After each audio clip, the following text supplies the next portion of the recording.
Good evening and welcome to NewsNight. Tonight we'll have all your international, national, and local news. I'm Colleen Winder. From fires in Hong Kong and a lawsuit against the president's administration from a major grocery store, plus a legendary restaurant in the Pittsburgh area is closing its doors. All this and more coming up on NewsNight.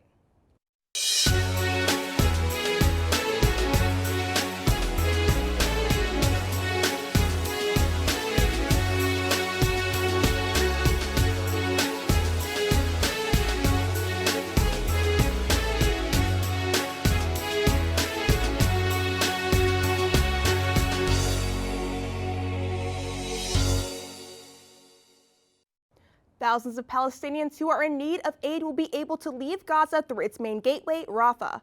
The coordination of government activities in the territories unit of the Israeli Ministry of Defense and Egypt will be responsible for opening this crossing under the supervision of the EU in the next coming days. Despite the ceasefire agreement stating both the entry and the exit to Gaza will reopen, the crossing will open only from Gaza to Egypt, with the Israeli government stating that the entry in Gaza will reopen once the remaining captives in Gaza were returned. Operations of the Rafah crossing are unclear, but thousands of Palestinians in need of medical attention, around 16,500, according to the WHO, will be able to seek it abroad. Canada has become the first non-European Union country to gain access to the EU's Loan Defence Fund, Security Action for Europe. The program will allow Canadian defence companies to take out loans from the European Union and expand selling into that market. This marks a continued trend of Canada looking to diversify itself away from America under the leadership of the Prime Minister Mark Carney due to the Trump administration's tariffs and rhetoric towards the country. Carney has stated previously that Canada will reduce its military spending to the U.S. by more than 70 cents of every dollar. Recent fires in Hong Kong destroyed high-rises, and there is some controversy how the government is handling the situation. Sophia Weiss is in the studio to tell us more. This past Wednesday, a massive fire tore through and destroyed several high-rise buildings in Hong Kong. Authorities stated on Sunday that the death toll from the incident is now up to 159. 7 out of the 8 towers at the Wang Fuk Court Complex caught on fire. The complex houses over 4,000 people, and authorities have mentioned that the netting and insulation used during renovations on the building could have contributed to the fire. 30 people are still missing from the incident after investigators continue to search the remaining 2 towers. Several groups in Hong Kong have criticized the leaders of the Chinese-ruled city to take accountability since they believe the fire could have been prevented. However, authorities like John Lee, the chief executive of Hong Kong, mentioned that citizens should not be criticizing the government for not recognizing the fire hazard. Lee stated, quote, "I will not tolerate any crimes, particularly crimes that exploit the tragedy we are facing now," end quote. Many international human rights organizations have spoken out against China and Hong Kong's strategy to handle the disapproval expressed by many citizens regarding this issue. U.S. immigration agents have now been instructed in an internal memo to stop all final adjunctions on all cases. This halt will pause all naturalization ceremonies for migrants from the 19 countries on the U.S.'s travel ban. The U.S. Citizenship and Immigration Services also stopped all asylum decisions in order to re-examine green card visas. As a result, asylum seekers and those on the cusp of gaining citizenship will not be able to until the halt is lifted. This comes after talks of expanding the travel restrictions from 19 countries to possibly 30 as an attempt to crack down on immigration. Spokesperson for USCIS, Matthew Tragesser, concurred, saying, quote, "The Trump administration is making every effort to ensure individuals becoming citizens are the best of the best. Citizenship is a privilege, not a right," end quote. There is now a new crash dummy test implemented by the Department of Transportation. Reporter Cora Polanski is here to tell us more. Transportation Secretary Sean Duffy has unveiled an advanced female crash test dummy that car makers can use to test in their vehicles. Vehicle safety tests in the U.S. use dummies designed to replicate male bodies, and because of this, advocates say it is not a coincidence that women are about 73% more likely to suffer injuries in car crashes than men, and 17% more likely to be killed. co-scientific director of the Center for Injury Research and Prevention at the Children's Hospital of Philadelphia and board member of the Association for the Advancement of Automotive Medicine, Dr. Christy Arbogast, says, quote, females are not just smaller versions of males, they're put together differently. Their materials, properties, their structures is different, end quote. The new dummy is called the THOR-05F, or Test Device for Human Occupant Restraint, 5th percentile female. The new model addresses, quote, the ongoing trend of higher injury rates for women than men in certain car crash scenarios, end quote, the U.S. Department of Transportation said in a press release. The new crash test dummy will help better assess how seatbelts, airbags, and other vehicle parts protect small female occupants. Jonathan Morrison, an administrator at the National Highway Traffic Safety Administration, says, quote, better understanding the unique ways in which women are impacted differently in crashes than men is essential to reducing traffic fatalities, end quote. Jose Francisco Havel is in custody after throwing Molotov cocktails into an LA federal office building on Monday. In an affidavit, Havel was upset with the current U.S. policy regarding immigrations and called his actions a terrorist attack. He threw 2 of the homemade jars at a complex of buildings that included the U.S. Immigration and Customs Enforcement offices. One jar slid into the lobby through an open employee drawer. The other jar was thrown towards a public entrance. Havel describes his actions as an attempt to, quote, get the people who challenged him and separated families, end quote. There were no injuries in the attack, and the fire was extinguished in 11 minutes. One of the top warehouse stores, America's Costco, is suing the Trump administration. Reporter Angela Esposito has more information on the lawsuit. Costco has become the latest company to sue the Trump administration over tariffs. The company is seeking the Supreme Court to come to a conclusion where companies are refunded the amounts of money that have been lost due to tariffs in place against imports. This comes after a case by the Supreme Court eyes the International Emergency Economic Powers Act, wondering if President Trump has illegally used his powers to impose high tax rates on key trading partners. Due to tariffs in place, U.S. importers lost around $90 billion as of late September, according to CNN and the U.S. Customs and Border Protection figures. 2025 ends in less than a month, and the final estimation total for the whole year has U.S. importers losing around $200 billion. Costco is the largest company to join the waitlist for answers and refunds. So far, the list is short when it comes down to the amount of companies suing the Trump administration, as Costco joins giant Revlon, Bumblebee, and Kawasaki as the only major companies. The timetable for when the case will settle is unknown at this time, and according to Justice Amy Coney Barrett, the potential refunding process back to these companies could pan out to be, quote, a mess, end quote. Coming up after, the world's largest Christmas cookie exchange takes place in the Pittsburgh area. Also, a legendary local restaurant is closing its doors after 9 decades in business.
The autonomous ride-hailing service Waymo is expanding their services to Pittsburgh and other major cities to, quote, validate our technology on Pittsburgh roads over the next coming months as we work towards public launch in the future, end quote. In a blog post released by the company. The cars operate on a mix of radars and cameras, removing the human aspect of driving, and will be regulated by the Pennsylvania Department of Transportation. They picked Pittsburgh as PJH already has a history of self-driving vehicles, including self-driving freight Aurora. However, human drivers will be used during the testing phase, and there will be no date posted on when the service will be publicly available to Pittsburgh residents. Governor Shapiro attended a ceremony to break ground on an ambitious new Pittsburgh project called Esplanade. 15 acres of land beside the Ohio River is currently field and former warehouses, but CEO of Pyatt Companies, Lucas Pyatt, plans to build housing, retail stores, restaurants, a hotel, and a Ferris wheel. The expected cost of development is $740 million. Governor Shapiro says the Pennsylvania Commonwealth will invest $35 million. Esplanade plans to be a space not just for tourists, but for the Pittsburgh community. This past Sunday, Pittsburgh bakers from across the area attempt to set a record for the biggest Christmas cookie exchange ever created. Nearly 33 teams of bakers from across the globe gathered at the Washington County Fairgrounds to exchange their goods. Over 80,000 cookies were exchanged on Sunday, all thanks to a Facebook group titled the Wedding Cookie Table Community, who wanted to set a record while also celebrating the Christmas season. As for now, the bakers and community members eagerly await to see if an official record was set. On Saturday, Millvale's Grant Bar closed its doors after 90 years of feeding the community. The Grant Bar became a staple of the Millvale community through the years as it transitioned from a hotel to a tavern where Millvale locals could gather and enjoy another's company. Owner John Rosenberga Jr. hoped someone would be there to buy the building and continue serving the community. However, no such buyer came. Rosenberga explained how the family tried to keep the tavern open. However, the financials and their age ultimately told them it was time for the doors to close. The Grant Bar wants to, quote, thank the community for all the love, support, and memories, end quote. When we come back, we'll hear about a boy causing a lot of holiday cheer. Also hear the daily and weekly weather reports. Don't go away.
Big-hearted kid is on a mission to make the holidays brighter, one teddy bear at a time.